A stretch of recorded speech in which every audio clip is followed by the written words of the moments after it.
নাও। এর রাহমাতুল লিল আলামিনের কাছে এক যুবক এসে বলে, ইয়া রাসূলুল্লাহ, ইয়া হাবিবাল্লাহ, নবী গো,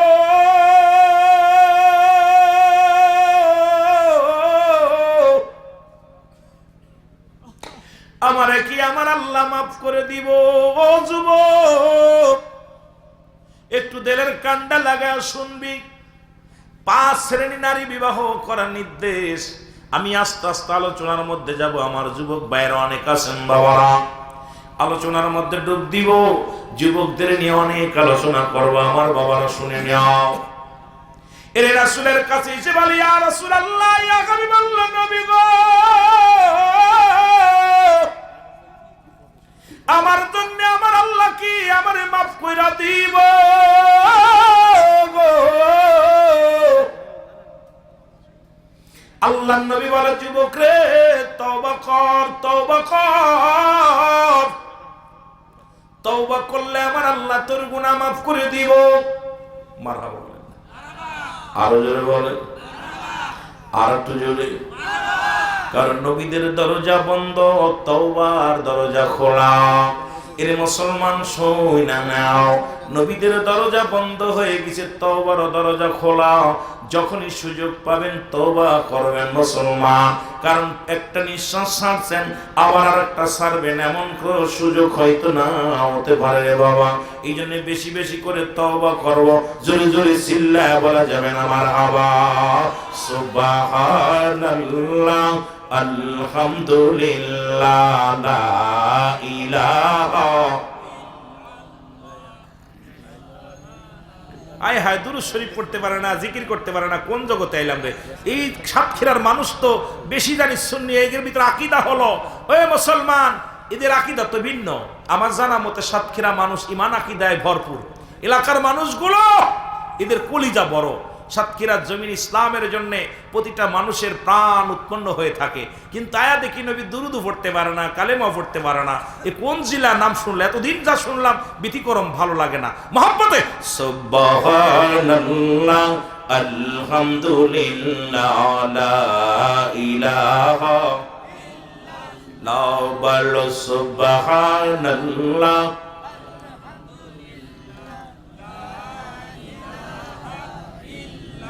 নাই কোন মাবুদ আল্লাহ ছাড়া, বলো নাই কোন মাবুদ, লা ইলাহা ইল্লাল্লাহ, বলো সুবহানাল্লাহ, আলহামদুলিল্লাহ, সুবহানাল্লাহ।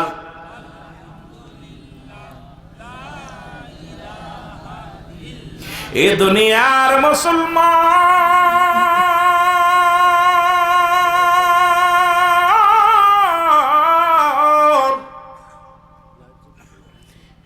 রহমতের নবী ডাক দি বলে, ও যুবক, যুবক,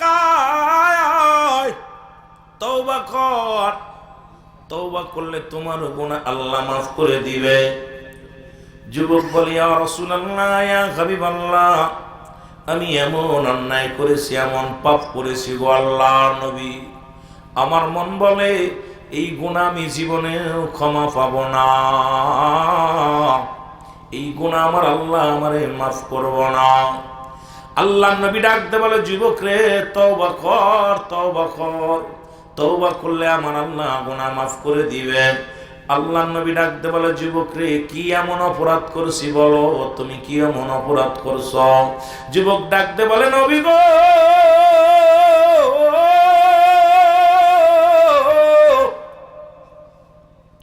এই মক্কা মদিনার জমিনে যত কাপড়ের কাপড় চুরি হতো গো, আইরে যুবক, সাতক্ষীরার যুবকেরা শোনো, মদিনা, মক্কা মদিনার জমিনে কাফনের কাপড় চুরি হতো নবী গো।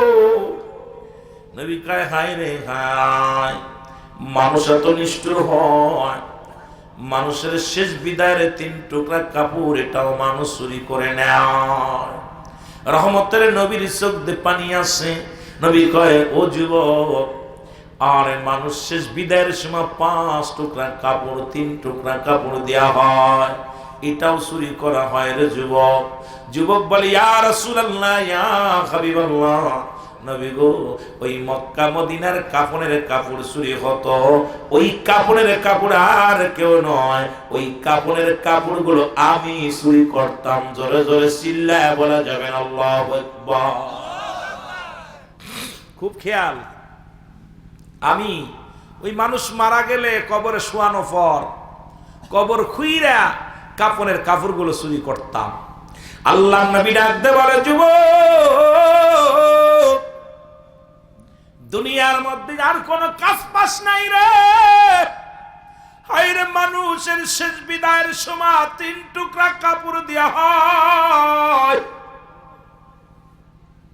এই মানুষগুলো মরণের পরে রে জীবনের শেষ সম্বল 3 টুকরা কাপড়, এটাও তুমি ছিনিয়ে নাও। যুবক বলে ইয়া রাসূলুল্লাহ ইয়া হাবিবাল্লাহ, আমার আল্লাহ কি আমারে মাফ করবো? নবী গো আমারে কি ক্ষমা করব? আল্লাহ নবী কয় যুবক রে তওবা কর, তওবা কর। কারণ বাবারে আদম আলাইহিস সালাম তওবা করেছিল একটা আদনা ভুল করার কারণে। আদম নবী দোয়া করেছিল, আমার সাথে পড়েন, রব্বানা জালামনা আনফুসানা ওয়া ইল্লাম তাগফির লানা ওয়া তারহামনা লানাকুনান্না মিনাল খাসিরিন। জোরে জোরে পড়েন, রব্বানা জালামনা। ডাকতে বলে আমার রব্বুল আলামিন,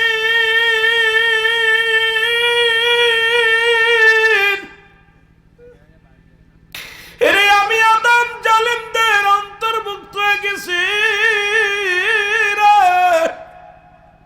আমারে তুমি ক্ষমা করে দাও আল্লাহ। আল্লাহ আদম নবী কান্দে, আপনারাও কান্দেন, রব্বানা জালামনা আনফুসানা ওয়া ইল্লাম তাগফির লানা ওয়া তারহামনা লানাকুনান্না মিনাল খাসিরিন। জোরে জোরে চিল্লায়া বলা যাবে না মারহাবা। আল্লাহ নবী ডাকতে বলে যুবক, যেহেতু তুমি অন্যায় করেছো মাপ চাও, ক্ষমা চাও। যুবক বলে ইয়া রাসূলুল্লাহ ইয়া হাবিবাল্লাহ, আমি এত বড় অন্যায় করেছি, আমার গুনাহ মনে হয় মাফ হবে না। নবী কয় যুবক রে তওবা কর, তওবা কর। যুবক বলে নবী গো আমার অপরাধের ধারণ অনেক বড় গো নবী, আমার মন বলে আমার গুনাহ মাফ হবে না। এইবার নবী কয় যুবক রে এমন কি অপরাধ করেছিস বলো গো? যুবক ডাকতে বলে নবীজি ও মায়ের নবী,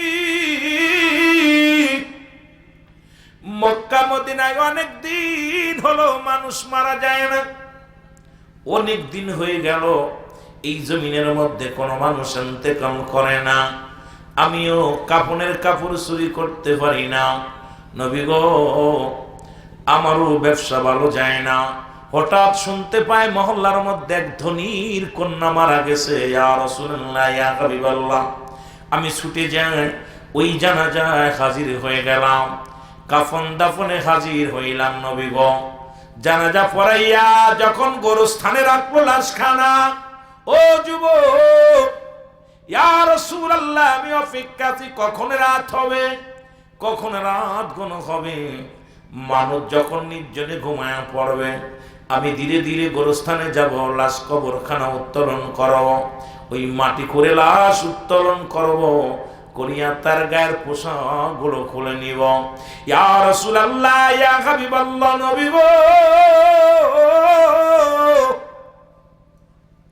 যখন রাত জুম হয়ে গেল, মানুষ যার যার ঘরে ঘুমায় গেল, আমি আস্তে আস্তে করে গোরস্থানে প্রবেশ করলাম।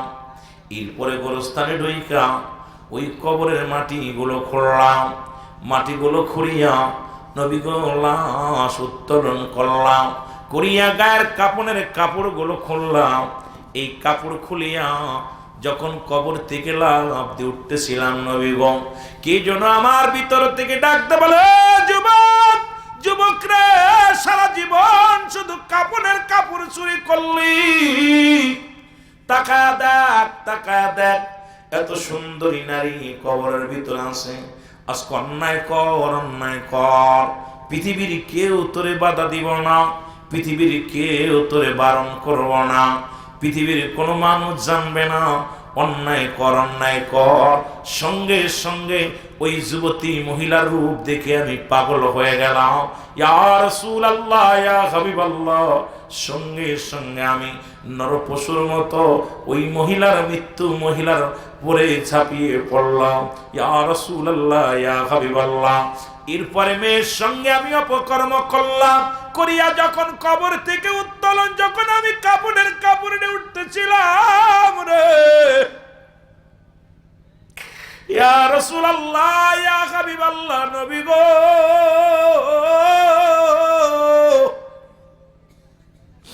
যখন আমি কবর থেকে উঠতেছিলাম, কে যেন ডাকতে বলে, ও যুবক, আজকে তুমি আমার সর্বনাশ করলাম, পৃথিবীতে কোনো মানুষ আমার ক্ষতি করে নাই, আমি সতী নারী ছিলাম, আজকে আমি অসহায় নারী, আমার সাথে তুমি সর্বনাশ করলাম।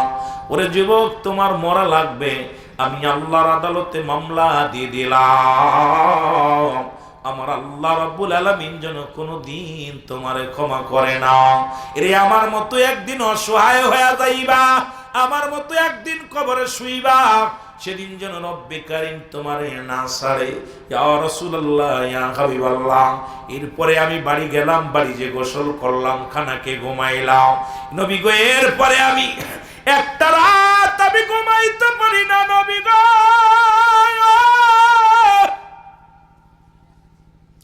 ও মায়ের নবী, দয়াল নবী গো। এরপরে আমি একটা রাত ঘুমাইতে পারি না, যখনই চোখ দুটি বন্ধ করি, কে যেন ডাক দে বলে, যুবক রে, আমি আল্লাহর আদালতে মামলা দিলাম, আল্লাহ যেন তোমারে ক্ষমা করে না।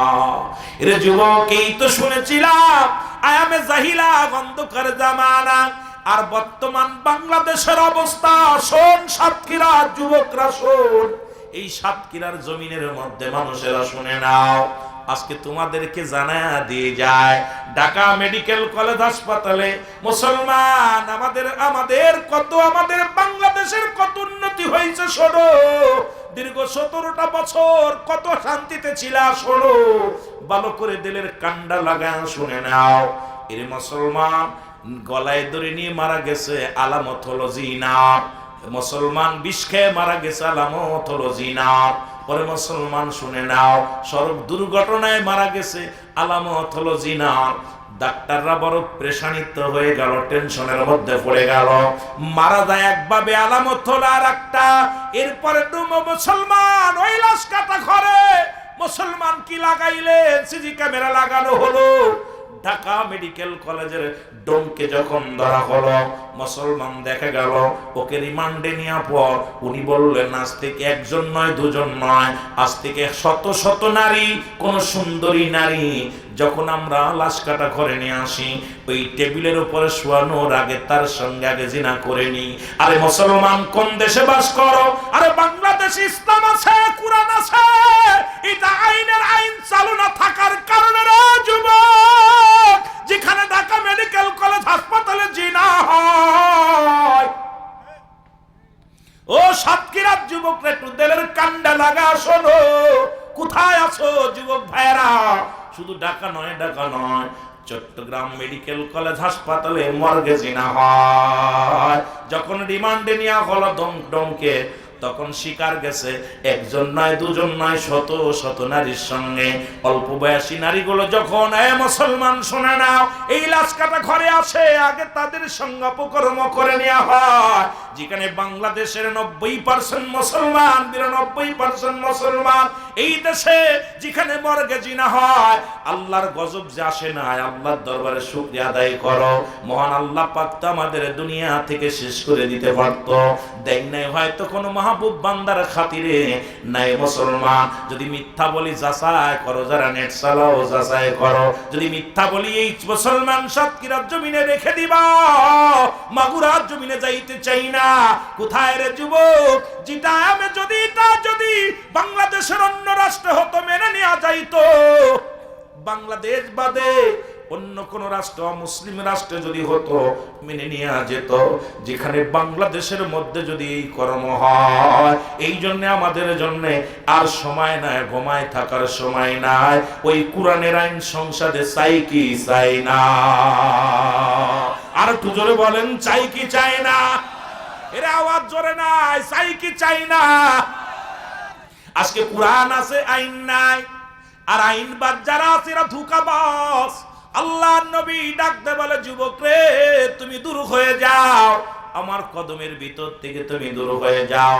যুবক বলে, ইয়া রাসূলুল্লাহ, ইয়া হাবিবাল্লাহ, যদি আপনার কদম থেকে আমারে দূরে সরায়া দেন, আমি কোথায় যাব? যাওয়ার কোনো জায়গা নাই। নবী কয়, তুমি দূর হয়ে যাও, আমার সামনে শোনো। যুবক চলে গেলেন। 40টা দিন অজার নয়নে কাঁদতে কাঁদতে, চোখের পানি ফেলাইতে ফেলাইতে, ও যুবক, চোখের পানি ফেলাইতে ফেলাইতে রে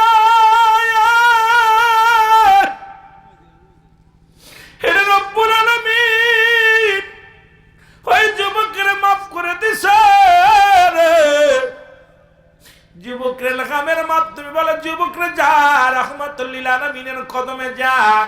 নবীর কদমে যুবক চলে আসলেন, তওবা করলেন, তওবা করে গুনাহ মাফ পাইলেন। রে যুবক, আমি আপনাদেরকে বলতে চাই, আরে বাজানরা আমার, আজকে ভারতের মধ্যে হলি মানা যায়, মুসলমান শুনে নাও, পৃথিবীর মধ্যে আমেরিকা হলে মেনে নেওয়া যায়, শ্রীলঙ্কা হলে মেনে নেওয়া যায়, কিন্তু পৃথিবীর মধ্যে এত সুন্দর একটা রাষ্ট্র যেখানে মুসলিম কান্ট্রি সোনার বাংলা, এই সোনার বাংলায় সোনার মানুষের অভাবের কারণে আজকে নাস্তিকদের হাতে ক্ষমতা যাওয়ার কারণে